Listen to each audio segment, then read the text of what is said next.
Hashama harka fuuni jaalatamtootaa fi kabajamtoota hordoftoota maatii Amboo Miidiyaa hundi keessanuu haalaaf kallattii jirtan hundatti nagaan Waaqayyoo isiniif haa ta'u jecha obboloota koo har'as baga irra deebi'uudhaan istuudiyoo Amboo Miidiyaa keessatti wal argine isiniin jechuu barbaada.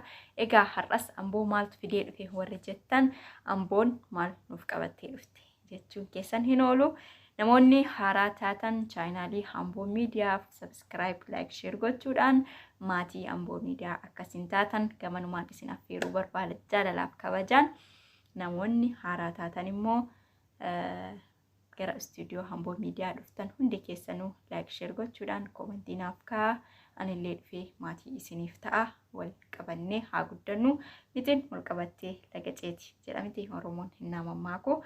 Kanaaf anis isinin barbaachisaa isinis na barbaachistu wal qabannee haa guddannu isiniin jechuu barbaada obboloota koo.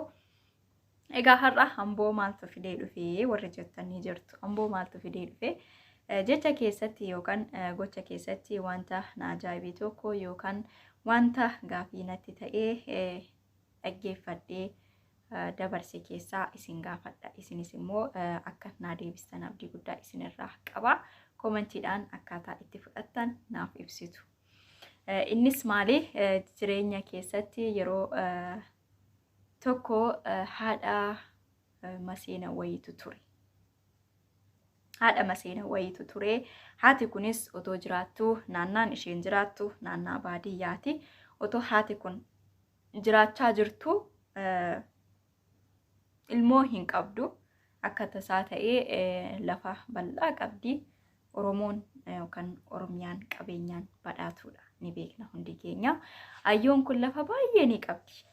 Lafa hektaaraan iddoo himamee hin dhumne qabdi. Otoo akkasitti jiraachaa jirtu haati kun lafa ishee kana nama qotuuf ni barbaaddi. Nama qotuuf ni barbaaddi. Nama qotuuf erga argattee yookaan akka naannoo keessaniitti waan jedhamu hin beeku. Akka naannoo keenyaatti gabaree yookaan qarqaarsa mana sanatti galee ishee qarqaaru ni fidatti.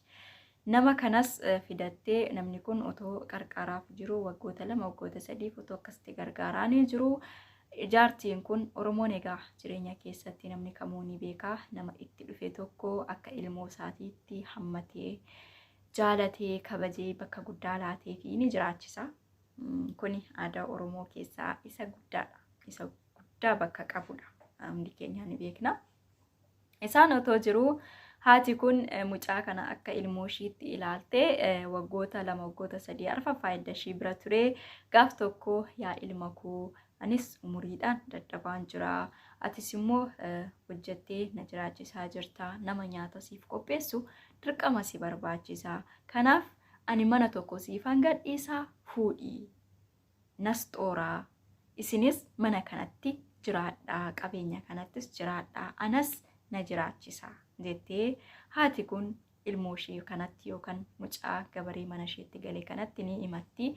Innis ayyoo marrakkoo qabaree jedhee walii galanii jaartiin kun jaarsummaa ergitee ulaagaa barbaachisu guuttee ilma kootii jettee ni fuusisti. Mucaan kunis manatti ni galti. Jireenya isaanii ni eegalu. 1-2 jedhanii ilmoonni dhufaa. Baay'inni maatii ni dhufaa. Akkas gaafa jedhanii haadha kana namni garagalee ilaaluu ni dhabama. Namni garagalee ilaaluu ni dhabama. Qabeenyi dura haati kun qabdus qabeenya kootii maal keessaa qabdi haati kun jechi ni dhufaa. Egaa dhugaan hin dabdi. Yeroo hundaa dhugaan ni awwaalamti, ni qal'atti malee dhugaan hin cittu. Kanaaf haati kunis hanga isaan sadarkaa nyaata dhoowwachuu, hacuucuu, waa hedduu gochuurra ni ga'u. Akka ishiin duutullee waa baay'ee ni godhu. Haati kun inuma jiraattee inuma amma dandamattee yeroonis lakkaa'amee waggaan egaa amma ijoolleen dhufan amma maatiin baay'atu. Haati kun kophaa ishiitti hafaa deemtee maatiin sun baay'atanii maal jedhu dhaala yookaan qabeenya kana warasuu barbaada mucaan kun. Warasuu ni barbaada. waraqaalee gandarratti barreessisee maal jedhee seera cufsiisee yookaan seera acuucee yookaan musnaadhaan dalagee malaammaltummaadhaan dalagee ulaagaa kana dabsee seera kana dabsee gara qabeenya haadha kanaa dhaaluu ni ga'a. Gara qabeenya haadha yookaan haadha jettee ilmoo jettee fuusistee fuudhi jettee eeyyamtee fi kana dhaaluu ni ga'a. Booda akkasumatti seera kanaan otoo jiranii haati kunis waan gootu hin dhabdu ijaarsa itti baastii nyaata sadarkaa lafa amma sana otoo qabdu qotanii otoo galfatanii gumbiif gootaraan guutee otoo jiru haati kun akkamitti beelofti. Ollaan tokko ni jira ollaa haadha kanaa kan ta'e durumaa kaasee egaa kan baay'atetu nama dhaala yookaan kan mirga qabutu nama dhaala kan humna qabutu nama dhaala taateetti barri kuni. Haadha kanas akkamitti akka hacuucaa jiran akka dhiibaa jiran akka nyaata dhoowwachaa jiran waan hedduu irra gahee himata irratti banu.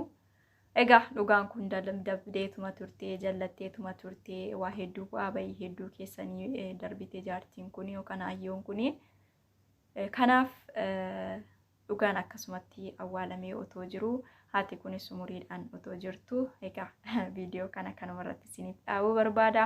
Namoonni itti xumuramu jettan koomantiidhaan yaada qabdan naa keessu naa kaa'uu ni dandeessu.